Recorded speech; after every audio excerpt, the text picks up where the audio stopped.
Tec-9, or rather AB-10, I guess. Cool. AB-10. So Misha, may not have been shooting it correctly, so I'll try to shoot it correctly and see if I can get it to cycle. You're the Tec-9 spurt. Click, no bang. Live round.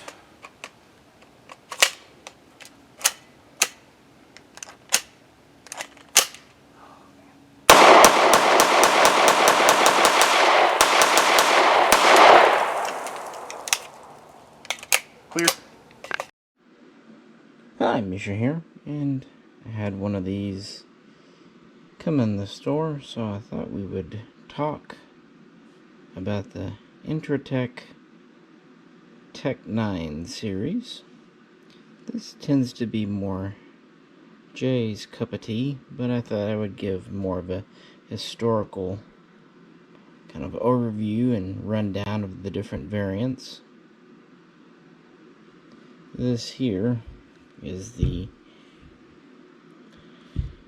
Tec DC-9, so it is a pre-94 variant, including having the threaded barrel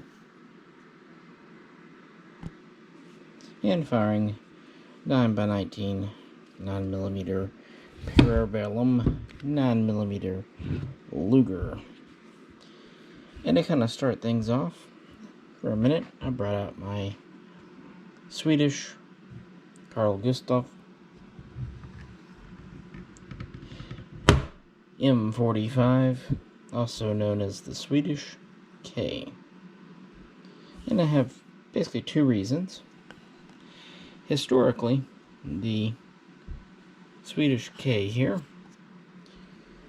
was the standard issue submachine gun of that nation after World War II. Before the war, Sweden produced a couple of variants of the Finnish Suomi machine gun. These were known as the M37, the initial version, and then soon the M37-39. But after the war, they wanted something a little more modern, lighter, more compact, and cheaper to manufacture. So essentially, what the Carl Gustaf factory did, they took inspiration from the Sten as well as the Suomi and came up with one of the best post-war submachine guns. We have an 8-inch quick removable barrel with a shroud, a jacket on it. This was select fire, semi or full, pistol grip with wood grips, as you saw, folding stock. Very nice, very high quality gun, and it fed using a magwell that I'm having a hard time getting to right now. I'm going to set you down for a second, because I do want to talk about these mags. It used these kind of hexagonal or trapezoidal 36 round stick mags that were actually very good. These were designed in Sweden and were so good that they were adopted by Finland and retroactively applied to that nation's KP-31 Suomi and the KP-44 10 Henry. So yeah, the Carl Gustaf was standard in the Swedish military and a decent export throughout the Cold War era, actually not being retired until the 1990s and even some in the 21st century. But it wasn't the only submachine gun from Sweden. In the 1970s, a company known as Interdynamic AB, based out of Stockholm, produced a few different guns. They had a 5.56 rifle, and they had a 9mm submachine gun known as the MP9. And that's where our gun comes from here. Essentially, it was to be a cheaper and easier to produce, simpler kind of riff on the Carl Gustaf. They don't really have a whole lot in common aside from the fact that they were open bolt submachine guns.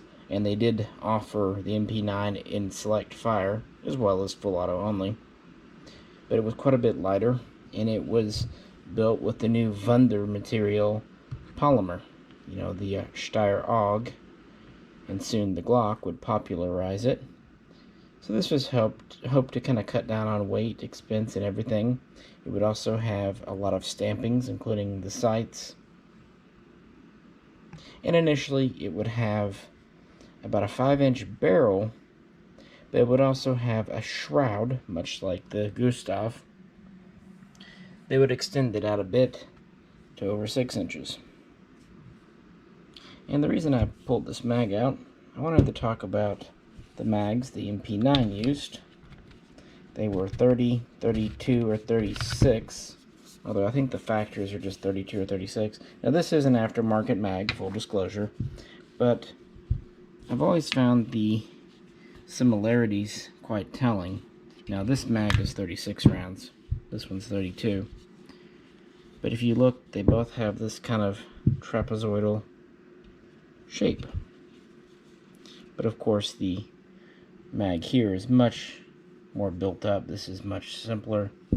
Even the factory mags are pretty dang simple. But this was a very good pattern for feeding, and so no shade on Interdynamic for copying it, although in a cheaper version for this gun.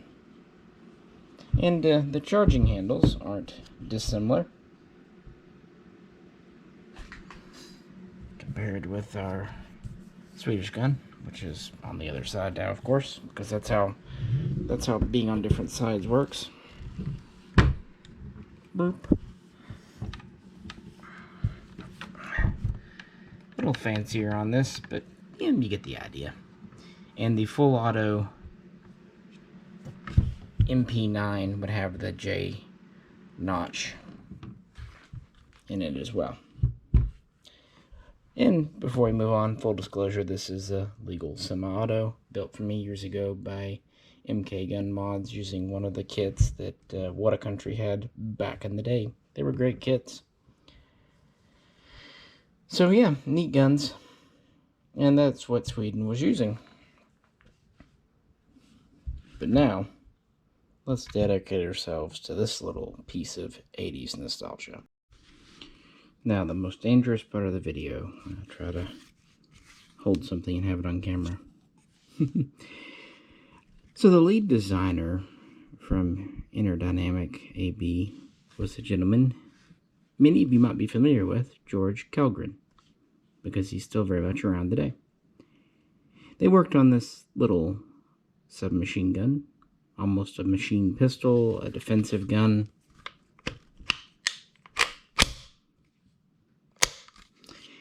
And tried marketing it to several military, police, security users, and had no takers. In fact, they even tried sending it to South Africa, who did look at it, did try it out. Even the apartheid government, who had been under increasing sanctions, decided to pass. That should tell you something.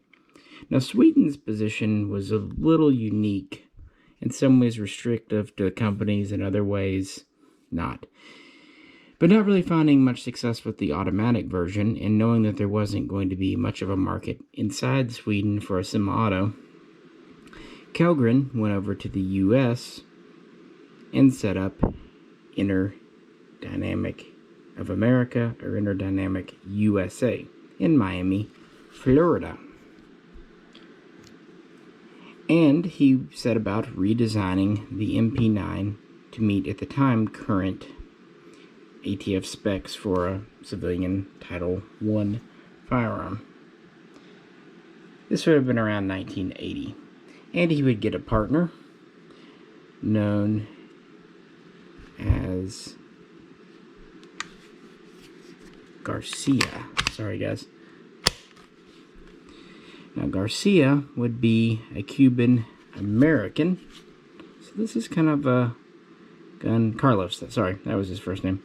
Took me a second. Carlos Garcia, Cuban Americans. So it was kind of interesting. It was kind of a gun designed by immigrants. And their first effort would be known as the KG9. It was still an open bolt, but it did not have the wire shoulder stock. It didn't have the provision for the foregrip.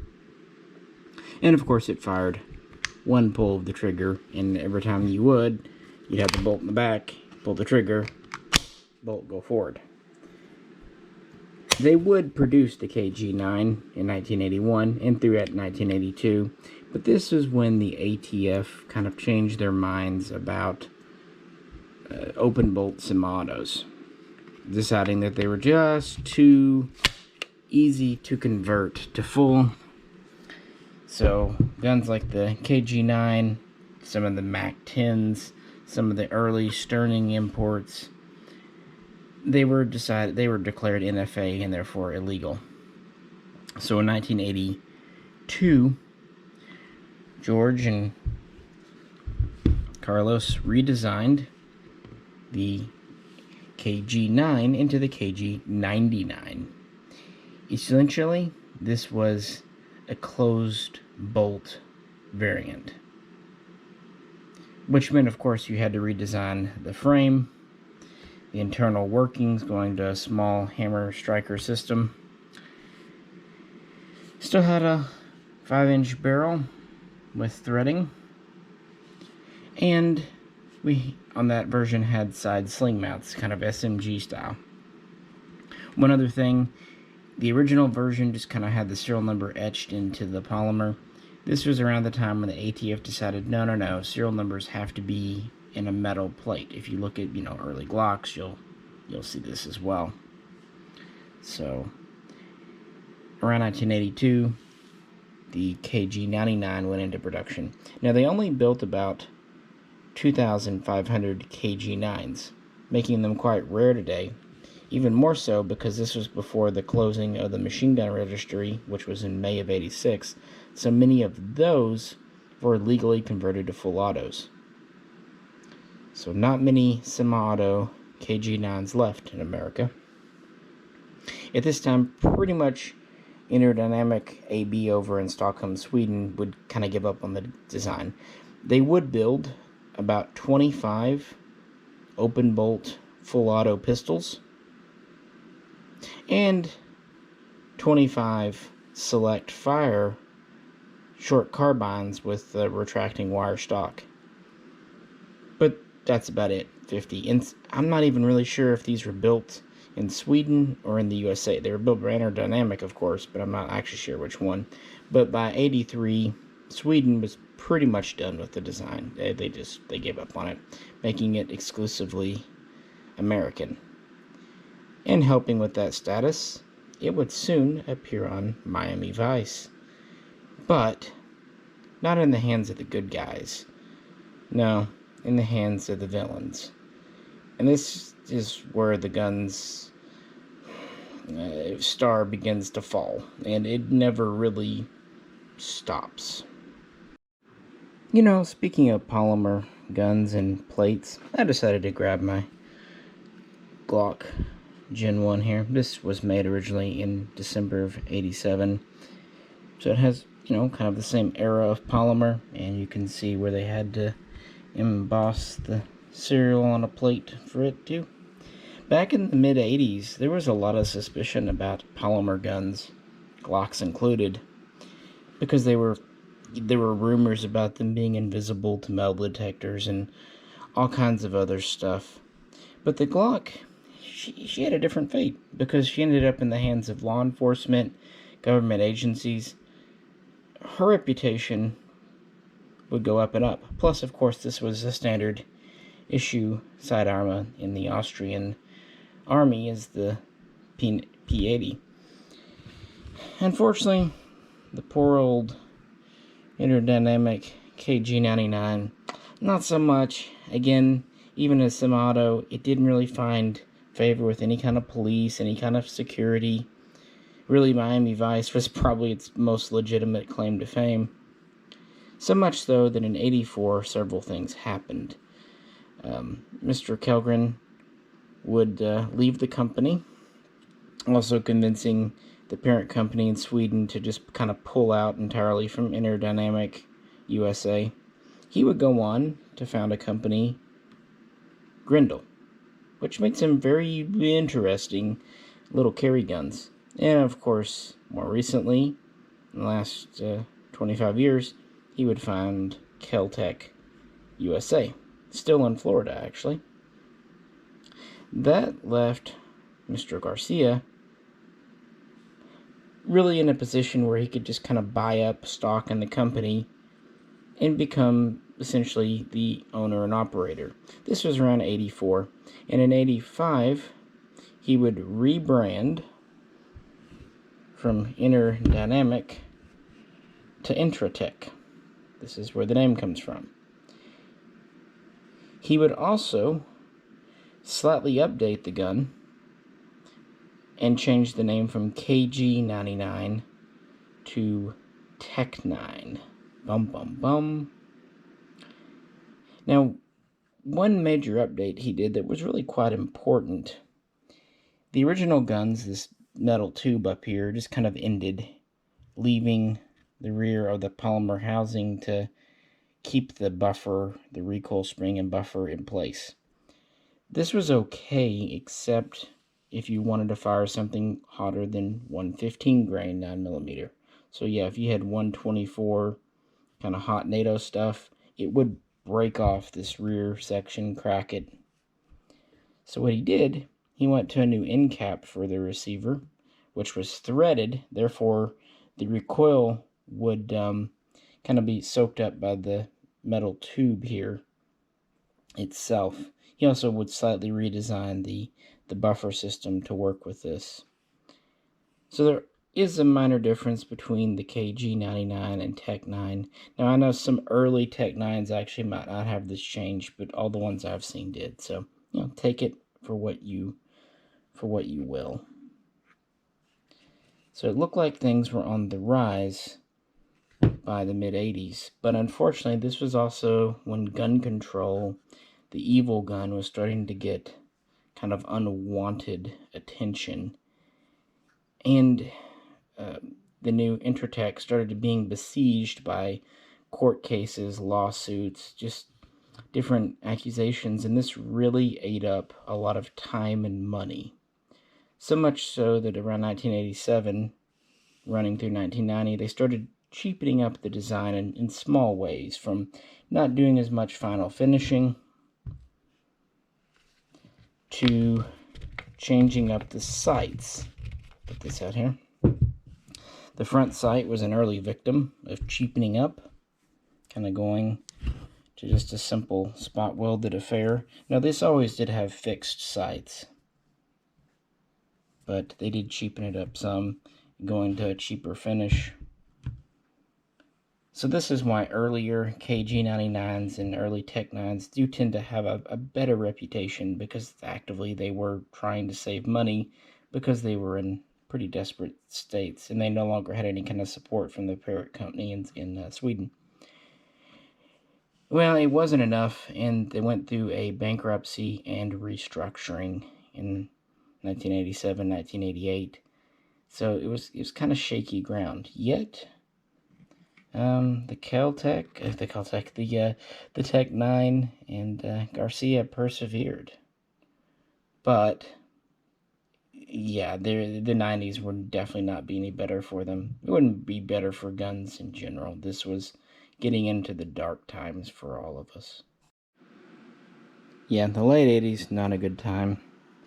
Now this is probably my favorite kind of submachine gun turned semi-auto for civilian market from that period, the Israeli IMI Mini Uzi. It still has its folding stock, which is neat, but it has this ridiculous barrel that always reminded me of the gun that the Joker had in 1989, Tim Burton's Batman. This is a nearly 20-inch barrel, which is way over the minimum legal requirements, but I think the reason IMI did it was to not take any chances on the federal level, and also to comply with the ever-tightening state rules on things like folding stocks or overall lengths. In 1989, California would have one of its first major gun control laws, pieces of legislation, and in it they would ban the KG99 and Tec-9. In response, Intratec would make this gun. The DC stands for Designed for California, so we have the Tec DC-9. Now, from what I understand, and this I could be wrong, the Tec-9 was kept in production too, and so both were made beginning in 1990. The only real difference physically, the original Tec-9 had side sling mounts here, kind of submachine gun style. The DC-9 has a removable single point sling swivel that would go in the back here. This one doesn't have it on, but it's just a simple bar, little plate with a bar in it.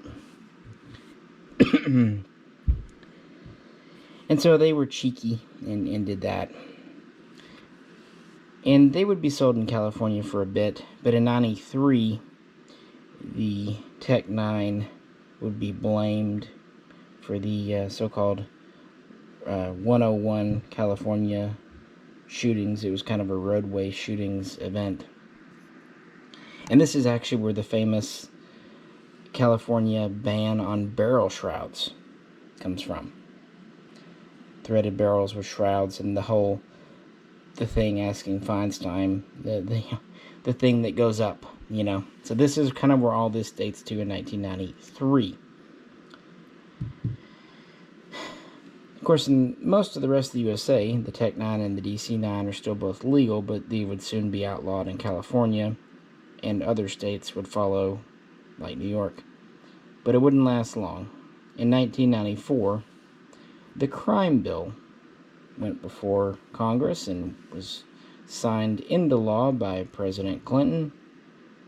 And this was a bill that a lot of people on both sides really wanted. It gave more funding for police, more assets for prisons.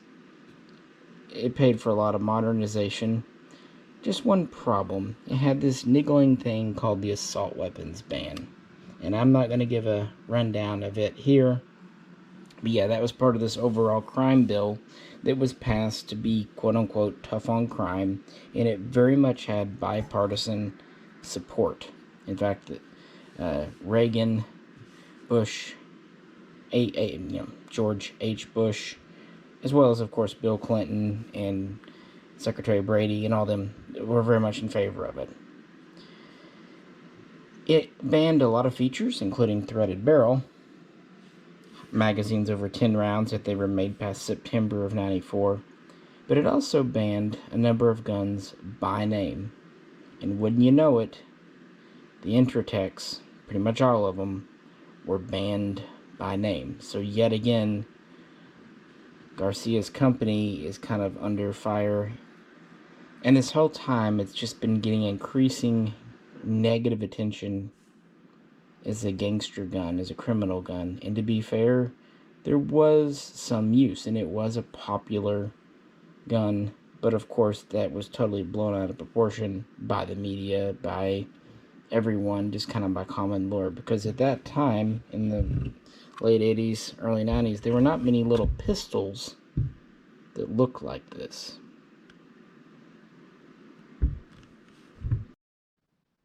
Let's change gears and talk about tech specs for a minute. And to help with that, I have my MP5K. This is one of the older Zenith imported MKEs, the Z5K.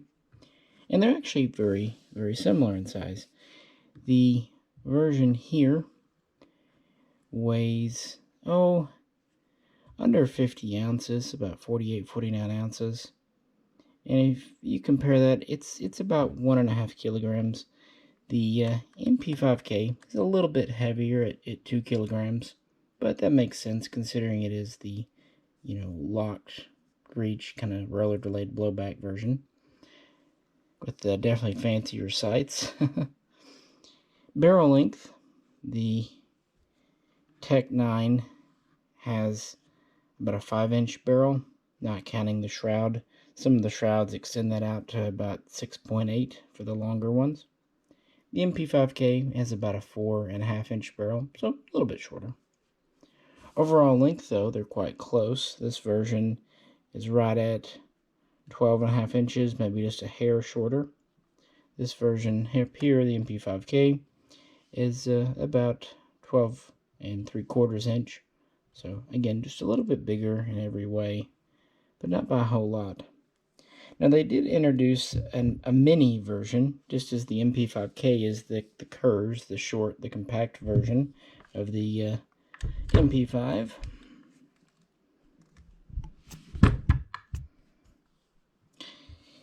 The Tec-9 had the Tec-9M as well as the Tec DC-9M, and essentially what this was, it had a shorter barrel that was right at 3 inches and lacked the threading.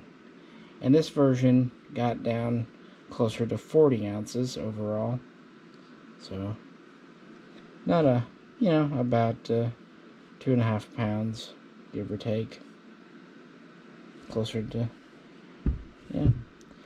So there were a few versions coming out. They even experimented and did some stainless steel versions. The Tec-9S.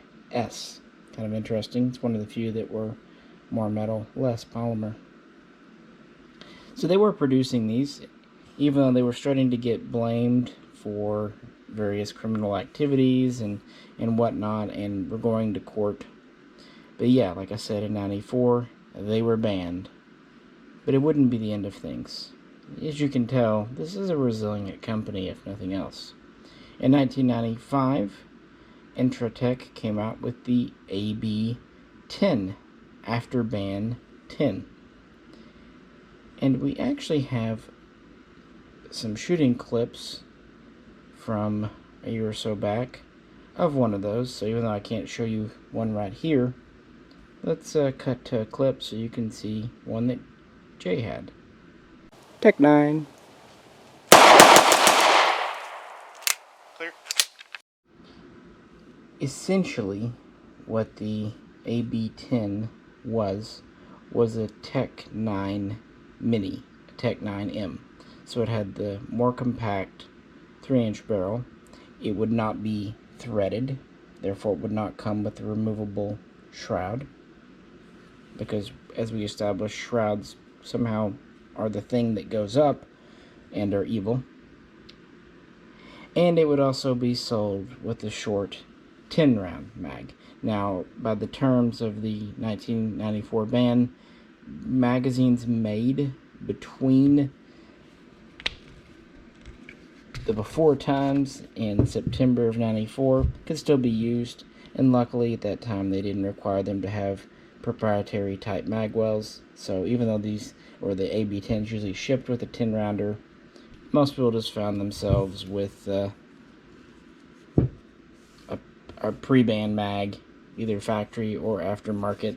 This is really when mag prices started to really go up for things like Tec-9 mags, Glock mags, and certainly MP5 mags, because they had to be made before that date.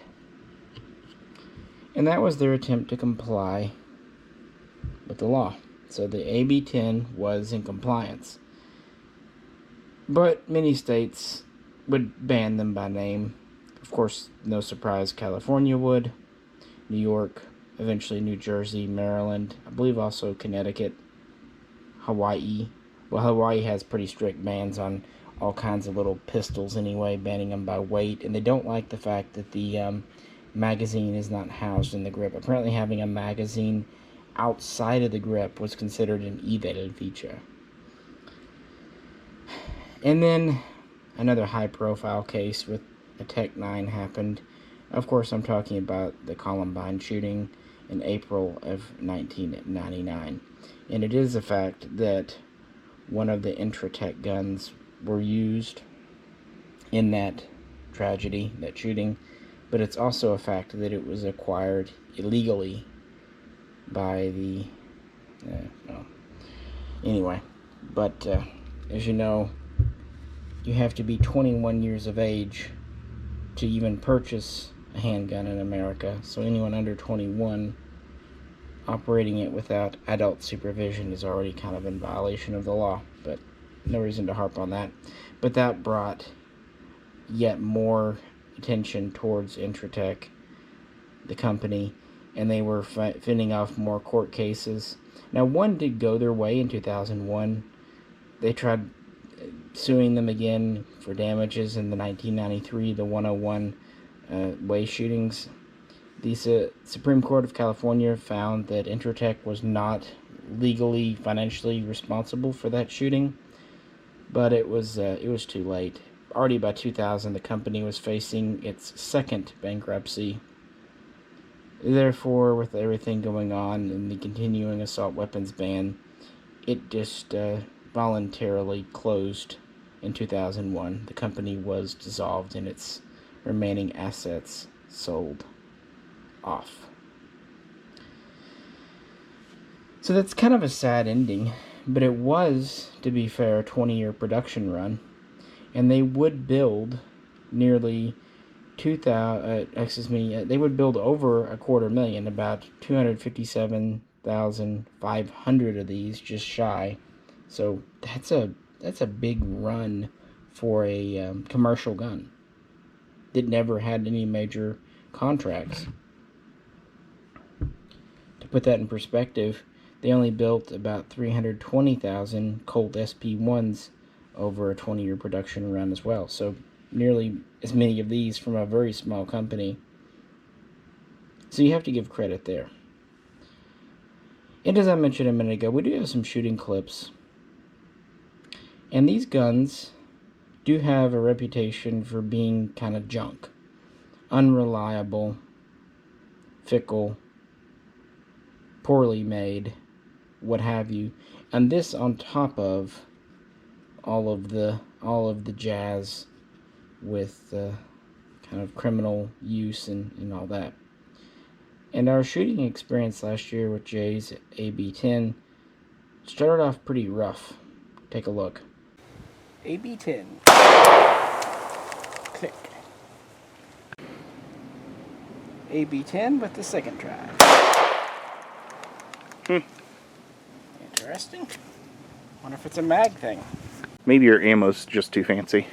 Yeah, I've been shooting Fiocchi. He was using MagTech. Could be an ammo issue. Let's find out. Go ahead.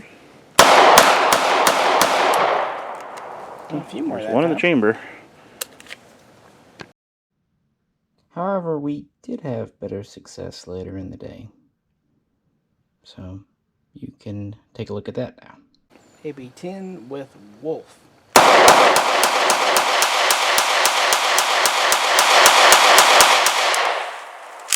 So you're trying to use this fancy Italian brass cased or brass jacketed stuff. What you needed is some good old dirty Russian steel case in there.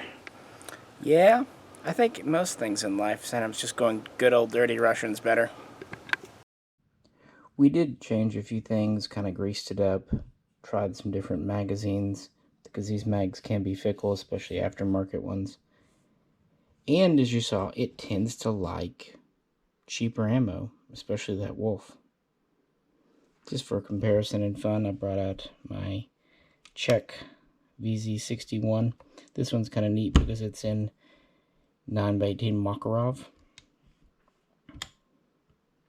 Funnily enough, they did a 22 called the Tec 22, and they nicknamed it the Scorpion. I think you can see the resemblance. Mag outside. Pretty basic sights. I don't know, it was nearby. Thought I'd grab it because I really like the Scorpion. I think it's a neat gun. I have this one, I have one in 32. I'm just not real keen on the AB-10 or Tec-9 or KG99. And part of it is the history. I mean, it does have one. Its connection to George Kelbrin is pretty neat. And of course, its connection to 1980s lore like Miami Vice and of course all the scuttlebutt in the 90s. but it's not a military or even a police grade gun, and to me it really shows. A gun like the Scorpion here, yeah, it's a semi-auto. It has a semi-auto selector. You can tell on these because it's kind of a polymer unit. But the upper frame, the bolt, it's a military type gun, military grade gun. And so they are generally reliable and durable, and I really like that. But with these Intratecs, that's just not really the case. This trigger, it's a, kind of a cast metal part. I have nothing against stampings, but they do use a lot of stamped parts in these. And I have absolutely nothing against polymer, but this is not Glock level polymer. You can see quite a few of these chewed up, and like I said, a lot of the earlier ones, if you shot too hot of ammo in them, would just crack in the back. It has a very it's a neat safety. It's very submachine gun style, where you push in the handle. I'll show you here. And then you pull it out to fire again. But you're physically blocking parts. And that's actually one of the issues that Jay had with his. He ended up having a bad firing pin. And that just goes to show you that a lot of the internal components, firing pins, springs, they are known for breakages, for wearing out. In fact, that was a pretty common thing, was to get some spare parts from the company. In fact, the owner of this gun that brought it in, he used to have a few of these back in the 90s that he bought. And when he sold one off, about 5-6 years ago, he actually had a neat letter from Intratec, the company, that he had written them asking for spare parts, and they had replied back, mailing him a padded envelope, which he actually still had the envelope, which is neat, and it had things like spring, firing pin, extractor. That's another thing that can kind of go wonky with these, is the extractor. My point is, they're interesting guns, but they are far from military tough, or even originally military tough and converted to semi-autos.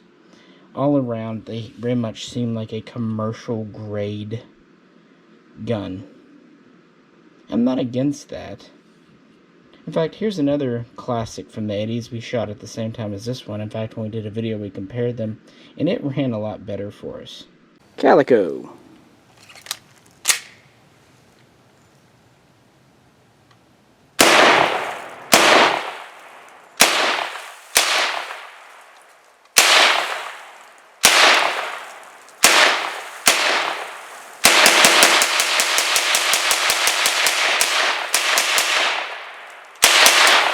Really weird trying to line the sights up.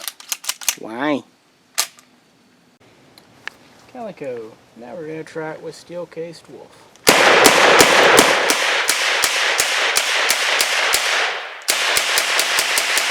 am I glad it's a non-reciprocating handle.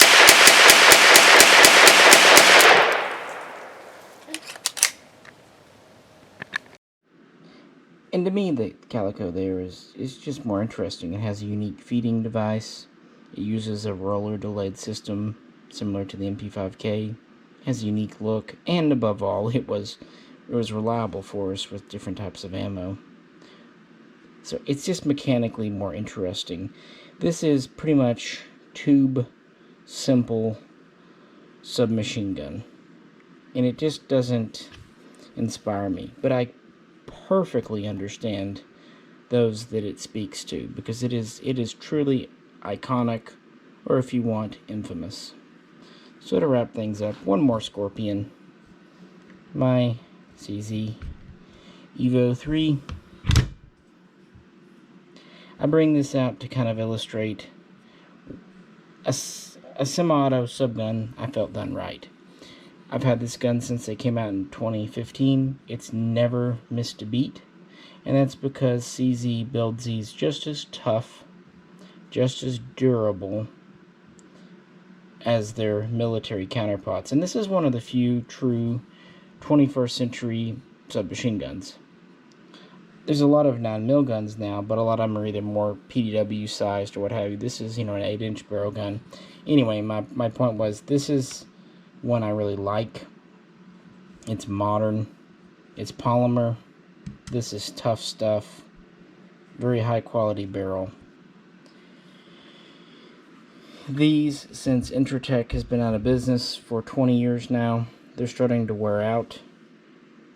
And I don't know how many will be in just awesome running condition in another 20 years. Whereas things like, say, an Uzi or an HK94, HKSP-89, they'll still be running. And because they are based on military guns, spare parts will be available for them. That's just kind of how military spare parts work out for you. Now, there is, of course, the Berger and Tomat P26. A few of those were imported. That's kind of a update of this and made to much higher standards. But those aren't coming in now, and of course they cost a lot more. And Beretta is doing a take on this called the PMX. But we don't have a semi-automatic version of one of those. That would be kind of neat. But at the end of the day, it's really just a bolt in a tube with a polymer lower. And I admit, it is neat looking. And it's not super heavy. And again, it's about 1 foot long. By the way, the AB10s and the minis were about 9.5 inches long.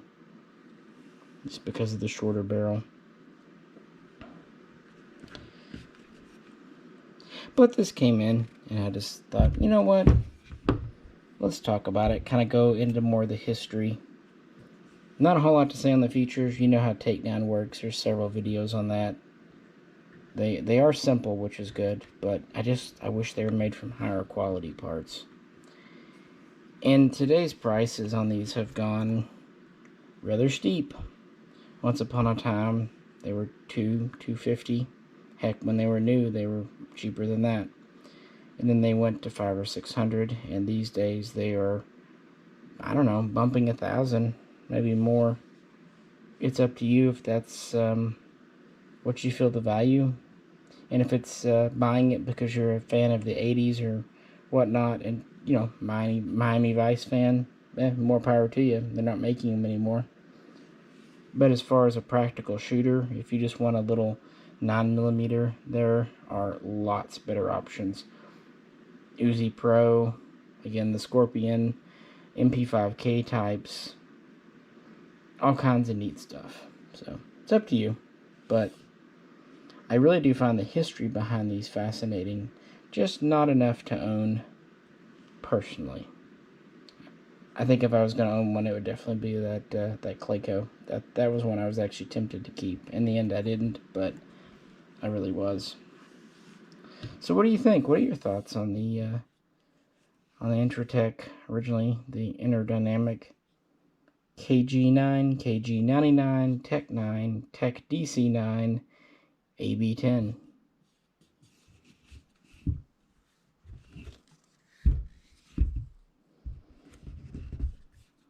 It's certainly a gun.